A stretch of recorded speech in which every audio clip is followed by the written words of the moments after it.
যেই জায়গাগুলো একটা দেশের স্থিতিশীলতার সাথে অর্থনীতির সাথে অনেক গুরুত্বপূর্ণভাবে সম্পর্কিত, এবং এটা যখন সিরিজ আকারে প্রত্যেক দিনই একাধিক জায়গায় করা হয় এবং এমন গুরুত্বপূর্ণ জায়গায় যেই গুরুত্বপূর্ণ জায়গায় এগুলো হওয়ার কথা নয় বা পূর্বে এগুলোর ইতিহাস দেখা যায় না, আমরা মনে করি যেই ফ্যাসিস্টদের তোষামতকারীদের দোসরদেরকে অন্তর্বর্তীকালীন সরকার খুঁজে বের করে শাস্তির আওতায় আনতে পারেনি, তারা এখন বিভিন্নভাবে ওই তাদের বিভিন্ন অডিও ভিডিও কলে যুক্ত হয়ে নির্দেশনা পেয়ে এই কাজগুলো করছেন। এই জায়গায় গুরুত্বপূর্ণভাবে তদন্ত করা উচিত এবং অন্তর্বর্তীকালীন সরকারের সুশীল মনোভাব, দয়াপ্রবণ মনোভাব থেকে বের হয়ে যারা অপরাধী তাদের বিরুদ্ধে ব্যবস্থা নিতে হবে। নাহলে গতকালকে এয়ারপোর্টে যে ঘটনা ঘটেছে, হাজার হাজার পরিবারকে রাস্তায় নামিয়ে দিয়েছে, তাহলে একজনের প্রতি সুশীলতা প্রদর্শন করে হাজারের অধিক পরিবারের প্রতি আমরা অন্যায় করতে পারি না।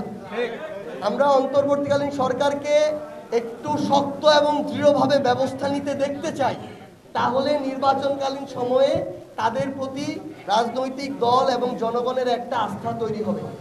এনসিপি তাদের জায়গা থেকে শাপলা প্রতীকের বিষয় অনড়, কোনো আইনগত বাধা না থাকা সত্ত্বেও যদি এখানে নির্বাচন কমিশন তাদের স্বৈরাচারী আচরণের প্রদর্শন করে, স্বেচ্ছাচারিতা করে এবং কোনো প্রভাবে প্রভাবিত হয়ে এনসিপির এই যৌক্তিক চাওয়াটাকে তারা মূল্যায়ন না করে, আমরা আমাদের জায়গা থেকে যদি আমাদের রাজনৈতিকভাবে রাজপথ দিয়ে এটাকে মোকাবেলা করতে হয়, আমরা সেই পথে যাব।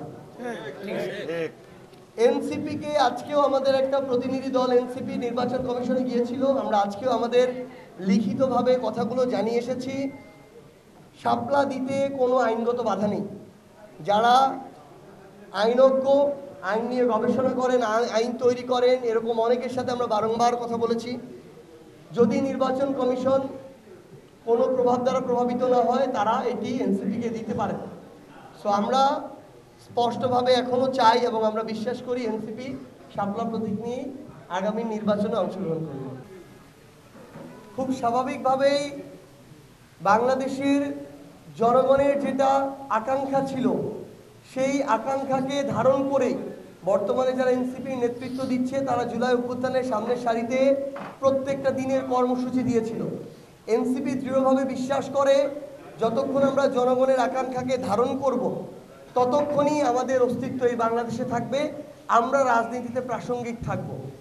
সো আমরা মনে করি বাংলাদেশের মানুষের আকাঙ্ক্ষা হচ্ছে তারা যেই দলই করুক না কেন, তারা জুলাই সনদের আইনগত ভিত্তি চায়, তারা এটা বাস্তবায়নের নিশ্চয়তা চায়।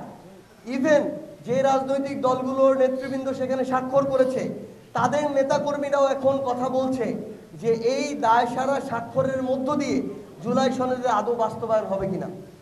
আমরা স্পষ্ট করে বলেছি, বিএনপি তাদের জায়গা থেকে যে ৬-৭টা জায়গায় নোট অফ ডিসেন্ট দিয়েছে, এটা বিএনপির সাথে কনফ্লিক্ট না। আমাদের এটা জিজ্ঞাসা ঐক্যমত্য কমিশনের কাছে, অন্তর্বর্তীকালীন সরকারের কাছে, যদি গণভোটে এই জুলাই সনদ বাস্তবায়িত হয়, তাহলে ওই নোট অফ ডিসেন্টগুলো যারা ক্ষমতায় আসবে সব কিছু ভুলে গিয়ে জুলাই সনদের প্রত্যেকটা সংস্কার তারা বাস্তবায়ন করে বাধ্য থাকবে কিনা বাস্তবায়ন করতে। যদি এটা নিশ্চিত করা হয়, আমাদের তো সমস্যা নেই। বাংলাদেশের মানুষ যে বিষয়টাতে অস্পষ্ট এবং ক্লিয়ারেন্স চায়, আমরাও এনসিপি দলের জায়গা থেকে সেটাই চেয়েছি।